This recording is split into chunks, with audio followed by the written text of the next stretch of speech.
এর ভিতরে আমি এটাতে জানাবো কিভাবে আপনারা ফোনপে বিজনেসের ট্রানজাকশন হিস্ট্রি পিডিএফ এ পরিবর্তন করবেন। নমস্কার, আমার নাম বিকাশ আর আপনারা দেখছেন ভিটি আর্নিং। চলুন ভিডিওটি শুরু করা যাক। আসলে এই টপিক নিয়ে অনেকটাই ইউটিউবে সার্চ করা হয়েছে। আমি যদি বলি ফোনপে বিজনেসে ট্রানজাকশন হিস্ট্রি কি আপনারা ডাউনলোড করতে পারবেন? না, আপনারা ডাউনলোড করতে পারবেন না। ফোনপের অফিসিয়াল যে অ্যাপ রয়েছে, অফিসিয়াল থেকে আপনারা এই প্রসেসটি করতে পারবেন না, কারণ এখনো পর্যন্ত সেই রকম সিস্টেম ফোনপে লঞ্চ করেনি। এর জন্য আপনাকে ম্যানুয়াল ভাবে করতে হবে। যারা ভাবছেন যে আমি ডাউনলোড করবো, এক ক্লিকে আমার পিডিএফ ডাউনলোড হয়ে যাবে, এই রকমটা কোনো কিছু নয়। এই ভিডিওটা তাদের জন্য নয়, আপনারা ভিডিওটা স্কিপ করতে পারেন। কিন্তু যারা ম্যানুয়াল ভাবে করতে পারবেন তাদের জন্য এই ভিডিওটা আমি আপনাদের দেখাচ্ছি কিভাবে আপনারা ম্যানুয়াল ভাবে আপনাদের ট্রানজাকশন হিস্ট্রিকে পিডিএফ এ পরিবর্তন করবেন। প্রথমে আপনাকে প্লে স্টোরে গিয়ে আপনার ফোনপে বিজনেস অ্যাপটিকে লেটেস্ট ভার্সনে আপডেট করে নিতে হবে। আপডেট করার পর আপনার ফোনে যে ফোনপে বিজনেস অ্যাপটি রয়েছে ওপেন করে নেবেন। ওপেন করার পর আপনাকে এখানে একটি অপশন দেখতে পাবেন, এখানে ক্লিক করতে হবে টুডে কালেকশন অর পেমেন্ট। এখানে একটি ছোট অ্যারো রয়েছে, এখানে ক্লিক করবেন। এখানে রয়েছে ডেট রেঞ্জ অপশানে ক্লিক করবেন। এরপর আপনার যেই তারিখ থেকে যেই তারিখ পর্যন্ত আপনার দরকার সেই তারিখ পর্যন্ত আপনি এখানে কাস্টম ডেটে ক্লিক করতে পারেন, অথবা যদি আপনার স্টার্ট ডে লাগে, অথবা লাস্ট 7 ডে, অথবা লাস্ট 30 ডে, অথবা লাস্ট 6 মান্থ লাগে, তাহলে আপনি লাস্ট 6 মান্থ পর্যন্ত আপনি করতে পারেন। তো আমি এখানে কি করবো, লাস্ট 6 মান্থ পর্যন্ত আমি চুজ করে নেবো। এরপর আমার কাছে যতগুলো ট্রানজাকশন লাস্ট 6 মান্থে আমি করেছি সবগুলো চলে এসে।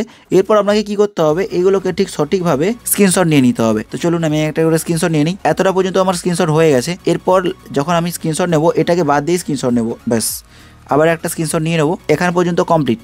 তো এগেন আমাকে এখানে এটাকে রেখে করতে হবে। এবার স্ক্রিনশট নিয়ে নিলাম, স্ক্রিনশট নেওয়া হয়ে গেছে।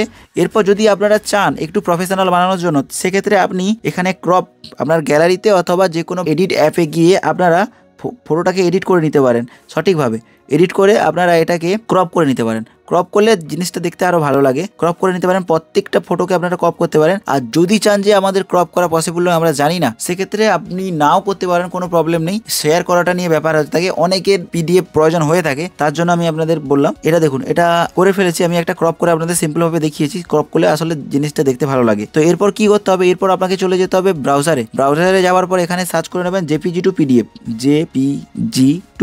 জেপিজি টু পিডিএফে যাওয়ার পর এখানে প্রথমে যে ওয়েবসাইটগুলো আসবে এর মধ্যে যে কোনো একটি ওয়েবসাইটে আপনি চলে যাবেন। যাওয়ার পর এখানে সিলেক্ট জেপিজি ইমেজে ক্লিক করবেন। এরপর আপনার ফোনের গ্যালারি ওপেন হয়ে যাবে। এখান থেকে আপনি টিক করে নেবেন পরপর। যেটা আপনার ফার্স্টে রাখার কথা সেটা ফার্স্টে চুজ করবেন, যেটা আপনার লাস্টে রাখার কথা সেটা আপনি লাস্টে চুজ করবেন। তো আমি চুজ করে নিলাম। এরপর অ্যাড অপশানে ক্লিক করবেন। অ্যাড অপশানে ক্লিক করার পর দেখুন এখানে 3টে ইমেজ কিন্তু চলে এসছে। আপনি যদি মনে করেন আমি এটাকে উপর দিকে নিয়ে যাবো, তো আপনি এখানে সুইচ করতে পারেন এইভাবে। ঠিক হয়ে গেল। এরপর এখানে একটা অপশন চলে আসবে কনভার্ট পিডিএফে ক্লিক করবেন, কিছুক্ষণ টাইম নেবে। এরপর ডাউনলোড পিডিএফে ক্লিক করার পর আপনার এই যে ফাইলটি ডাউনলোড হয়ে যাবে। দেখুন আমার ফাইলটি ডাউনলোড হয়ে গেছে। এখানে দেখুন 3 ডট রয়েছে, 3 ডটে ক্লিক করে সেন্ড ফাইল অপশানে ক্লিক করে আপনি আপনার এই ফাইলটি কিন্তু হোয়াটসঅ্যাপে ইমেল অ্যাড্রেসে যে কোনো পার্সনকে আপনি পাঠাতে পারবেন, অথবা আপনি যেই ব্রাউজার থেকে ডাউনলোড করেছেন ওই ব্রাউজারে 3 ডটে ক্লিক করে ডাউনলোড অপশানে গিয়ে কিন্তু আপনি এই ফাইলটি পেয়ে যাবেন। একদম ওপরে রয়েছে, এখানেও রয়েছে 3 ডটে ক্লিক করে আপনি আপনার এই ফাইলটি শেয়ার করতে পারবেন, অথবা আপনার ফোনের ইন্টারনাল স্টোরেজে গিয়ে ডাউনলোড সেকশনে গিয়ে কিন্তু আপনি এই ফাইলটা পেয়ে যাবেন। ঠিক এইভাবে আপনি আপনার ফাইলটি বানিয়ে শেয়ার করতে পারবেন। ভিডিও যদি ভালো লেগে থাকে বন্ধুদের সঙ্গে শেয়ার করবেন। আর আমার চ্যানেলটি খুবই ছোট, তাই রিকোয়েস্ট করবো অবশ্যই চ্যানেলটিকে সাবস্ক্রাইব করবেন। দেখা হবে অন্য একটি ভিডিওতে। সবাই ভালো থাকবেন, নমস্কার।